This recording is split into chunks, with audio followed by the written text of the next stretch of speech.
So here we go, it's homework time again.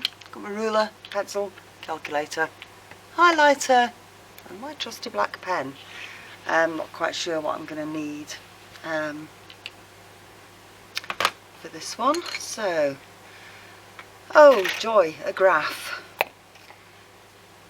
So the graph shows, what does it show? The changes in dry mass. So this means that there's obviously no water. And it's of seeds as they're germinating. So along the bottom I've got time from start of germination in days, and up the side dry mass in grams. Dry mass of the endosperm, so that's there. Food reserve, embryo as it develops into a seedling, so embryo, seedling, and a total, so that's for so total will be embryo plus endosperm. So what do I know about that? So embryo is going to turn into the baby plant, and the endosperm is a food store. That's pretty much all I know about that. So, first question, explain. The relative changes in the dry mass of the embryo and endosperm. Okay, so I need to explain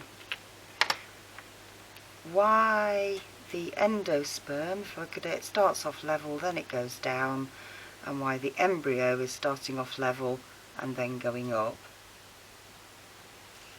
And possibly why we get this dip followed by a rise. So endosperm I know is the food store. So as it goes down, the endosperm goes down, the embryo is going up.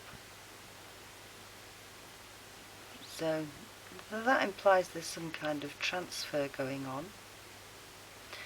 I'm thinking things like starch, protein, things that are big. So I'm thinking I might need to talk about digestion, which means I must need to talk about enzymes. And then seedling, I'm thinking a seedling is something that is above ground, so it will have leaves and it's going to be doing photosynthesis. So that might explain that total mass going up. And I really need to think about why it might go down. So what am I saying here? So the endosperm, we're digesting it, we're exporting it to the embryo. The embryo is using it to build new bits of plant, and that's going up. So this is some kind of growth thing going on. But I also might have respiration going on in these tissues, which gives off CO2. So CO2 must have a bit of a mass. So that might, so losing CO2 might be causing that dip. And then I've got this level bit at the beginning. What might be going on there? Level bit, it's the start of germination, so it starts here. So here I'm thinking it might be taking in water, but we're not measuring water, so mass won't change. So now I need to get all of that sort of annotation down into my answer, but I've only got a little bit of space. So I'm going to start with the beginning. So at the start of germination, and again, you know, I'm not a mind reader, I have no idea whether the examiner is asking for this or not. Mass is level,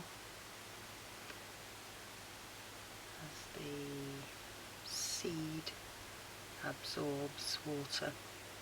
I would have loved to have used that word imbibition there. Imbibes water. I'm going to stick with absorbed, probably safer.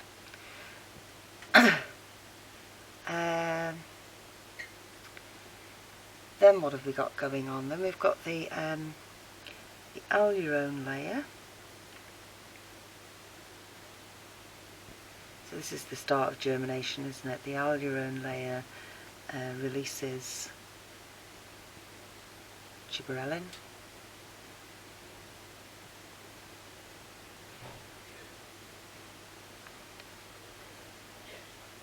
which stimulates release of, I want to say digestive, but I'm going to say hydrolytic just to be on the safe side, because hydrolysis we know about core concepts, so hydrolytic enzymes. So the endosperm, so this is, I'm now going to talk about the endosperm disappearing. Endosperm is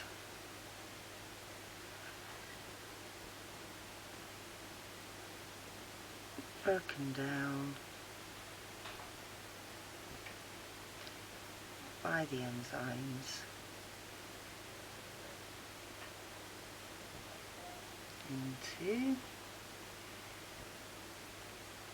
sugars, and I'm going to put amino acids as well, and then talk about them being transported to the embryo.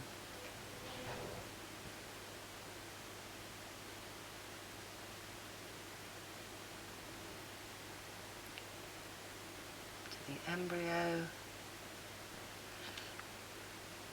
which grows.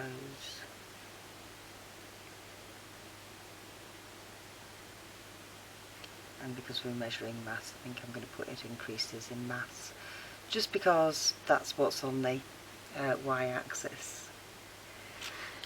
So, in total, I want to talk about this top graph now. It's stupid not to talk about all three when you're given all three. In total, the mass decreases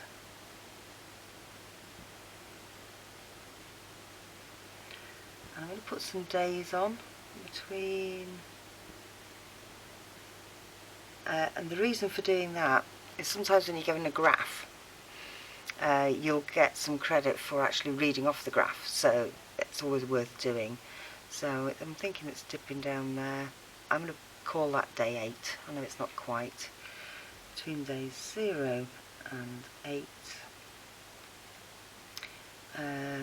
because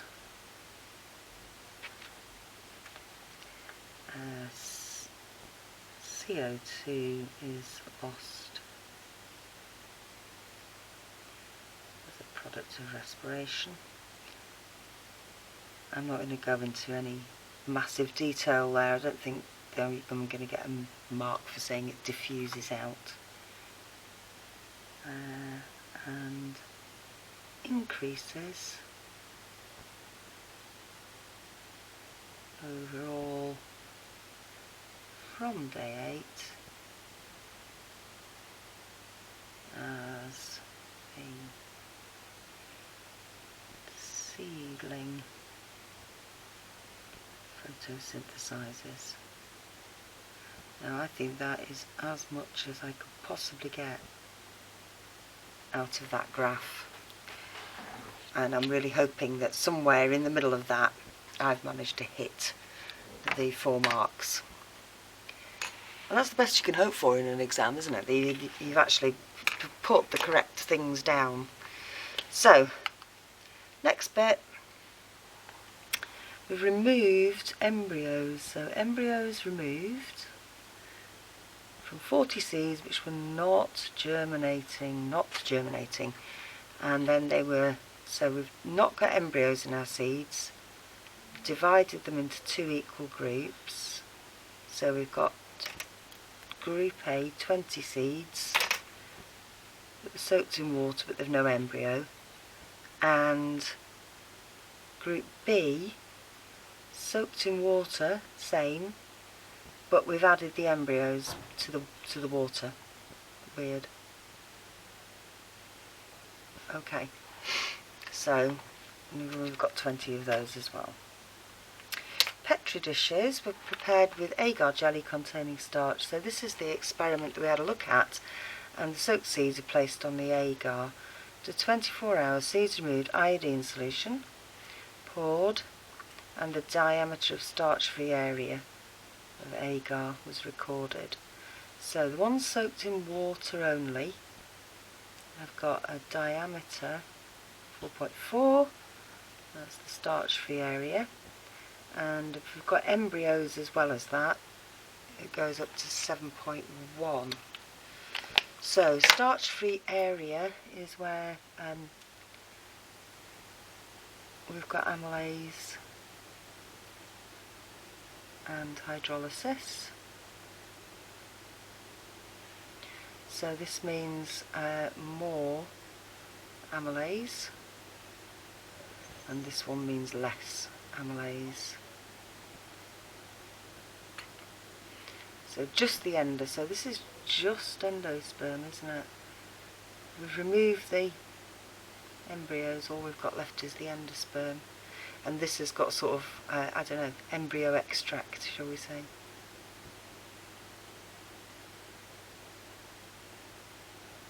So not in the seed,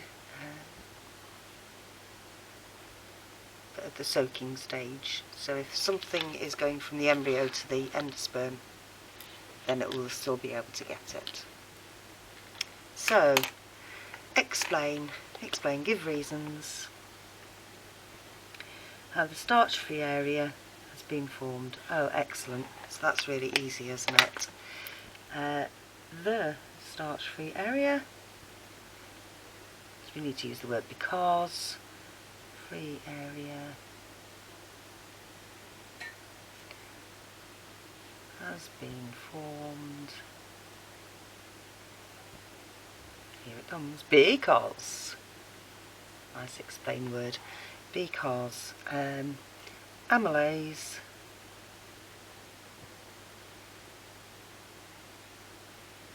has been released. We can't say it's only from the embryos because it's from both seeds, from the seeds.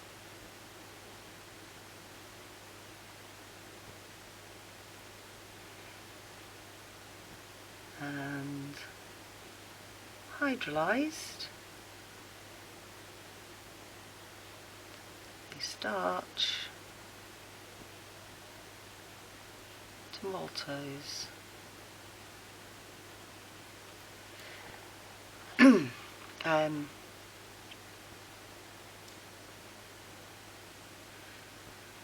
Iodine does not turn blue black, and we poured iodine on those plates in the presence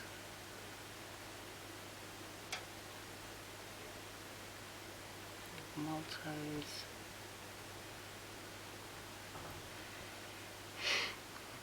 Leaving a clear zone. And I'll put that it was measurable clear zone. So now I've told them that I understand that the starch has been digested, I know what it's been converted into, I know it's a hydrolysis reaction, I know it's from the seed, and I know why we've got a clear zone. Brill. So suggest AO3. Suggest an explanation for the difference in the results of the two groups of seeds. So back to the results then. So what we're saying is that where embryos are present, they're causing release of more amylase because we've got a bigger clear zone. So it must be I'm going to say that the embryos are releasing a substance that causes more amylase to be released. That's my suggestion. The embryos, they're obviously impacting, aren't they? We've got less amylase and more.